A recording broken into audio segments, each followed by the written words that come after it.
കണ്ണൂർ സ്വദേശി ജസീല ഈ വീട് എല്ലാരും കണ്ടിനെന്ന് വിചാരിക്കുന്നു അല്ലേ? ഇവർ ഉപയോഗിക്കുകയായിരുന്നു അതോ വിൽപ്പന നടത്തുന്നവരാണോ? വിൽപ്പനയിലെ കണ്ണികൾ. ഞാൻ ഒരു കാര്യം ചെയ്യട്ടെ, ഒന്നിക്കിൽ എന്റെ പേരിൽ കേസെടുക്കാതെ ഈ വീഡിയോസ് പല ന്യൂസ് ചാനലിൽ ഇട്ടിട്ട് കാര്യമില്ല.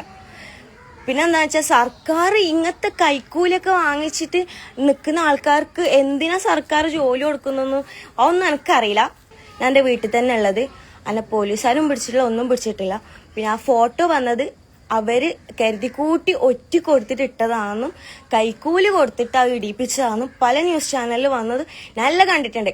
ഞാൻ ഈ സത്യം അറിയുന്നത് വരെ ഇതിന്റെ ബാക്കിൽ തന്നെ നടക്കും. ഇതിൽ ആരൊക്കെ ഉണ്ടായിട്ടുണ്ടോ, എന്തൊക്കെ ചെയ്തിട്ടുണ്ടോ, ഞാൻ ഇതിന്റെ ബാക്കിലൊക്കെ നടക്കും. അതിനിപ്പൊ എന്തെന്നെ വന്നാലും എന്തിനായിക്കോട്ടെ ഇതിന്റെ ബാക്കിൽ നടക്കും. ധർമ്മശാലയിലുള്ള ഒരു പൊളാരിഷ് എന്ന് പറഞ്ഞിട്ടുള്ള പറശ്ശിനിക്കടവുള്ള ഒരു റൂമാണത്. ആ റൂമിന്റെ പേര് പോലും പറയാൻ ഇവർക്ക് പേടിയാ. എന്തിനാ പേടിക്കുന്നത്? ആ റൂമിൽ എക്സൈസുകാർ വരുന്ന സമയത്ത് ഫുൾ CCTV അവിടെ ഓഫ് ആയിട്ടുണ്ടായിരുന്നു. എന്തിനാ ഓഫാക്കിയത്? അവര് വന്ന് എക്സൈസുകാർ വന്നിട്ട് അതിനുള്ളിൽ കയറിയിട്ട് അവർ തന്നെ ഒരു സാധനം വെച്ച് എടുത്തിട്ടാണ് അവർ ഇന്ന സാധനം കിട്ടിയെന്ന് പറഞ്ഞത്. അവർക്ക് പറയാൻ അവിടെ ഓപ്ഷൻസ് ഇല്ല. എന്നെ ജയിലിലോ കാര്യങ്ങളോ കൊണ്ടുപോയ എന്റെ ഭാഗത്ത് കുറെ കാര്യങ്ങൾ ചോദിക്കാനുണ്ട്, കുറെ ഭാഗം അവരുടെ ഭാഗത്ത് തെറ്റുണ്ട്. അതുകൊണ്ട് മാത്രമാണ് ഇവര് ഇന്നും എന്നെ ഇതാക്കാത്തത്, ഒന്നും നിൽക്കാത്ത. പക്ഷെ ഇവർക്ക് പരമാവധി വേണ്ടെന്നാ എന്നെ ആൾക്കാരെ മുന്നേ നാറ്റിക്കാം, ഇതാക്കാം ഫോട്ടോസ് ഇട്ട് കളിക്കാം. ഓക്കെ ഫൈൻ, എനിക്ക് ഒരു കുഴപ്പമില്ല.